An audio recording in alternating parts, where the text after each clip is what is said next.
नमस्कार दोस्तों, चलिए सुनते हैं अकबर और बीरबल का एक और किस्सा। मुल्ला लज्जित हुए।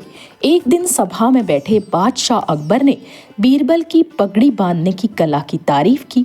उसी सभा में मुल्ला दो प्याजा नामी एक बादशाह का मुंह लगा सरदार था। बीरबल की तारीफ बादशाह के मुंह से सुनकर मन ही मन अपने अपमान से चिढ़कर मुल्ला ने कहा, इसमें कौन सी बड़ी बुद्धिमानी की बात है, जैसे आप इतनी तारीफ कर रहे हैं। इससे अच्छी पगड़ी तो मैं बांध सकता हूँ। बादशाह ने प्रसन्न होकर दूसरे दिन मुल्ला को अपनी कला प्रदर्शित करने को कहा तथा उस दिन के आवश्यक कार्यों को निपटाकर बादशाह महल में चले गए। मुल्ला मन ही मन आनंदित हो रहे थे। दूसरे दिन बड़े प्रातः ही उठकर नित्य कर्म से निवृत्त हो सभा में समय से पहले ही जा पधारे। जो दरबारी आते वो देखते ही मुल्ला की पगड़ी की तारीफ करते। अंत में बीरबल सहित बादशाह भी आए। बादशाह को मुल्ला की पगड़ी देखकर बहुत प्रसन्नता हुई।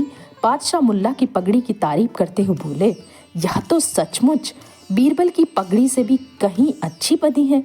यह सुनकर बीरबल बोले, जहां पना यह मुल्ला साहब की करामात नहीं है बल्कि उनकी स्त्री की करामात है। वास्तव में तारीफ योग्य उनकी स्त्री है, न कि मुल्ला। उन्हीं के सहयोग से आज इन्हें यह सम्मान प्राप्त हुआ। यदि मेरी बात सत्य नहीं है तो मुल्ला साहब से अपनी पगड़ी खुलवा कर दोबारा बांधने को कहें। यदि ऐसी ही सुंदर पगड़ी दोबारा बांध लेंगे तो ठीक है, अन्यथा ये समझा जाएगा कि इन्होंने अपनी स्त्री से बंधवाई है। बादशाह ने बीरबल की बात को मान लिया और मुल्ला साहब को पगड़ी उतारकर दोबारा बांधने का हुक्म दिया। मुल्ला ने पगड़ी उतार ली, किंतु वे बिना शीशे के पगड़ी नहीं बांध सकते थे।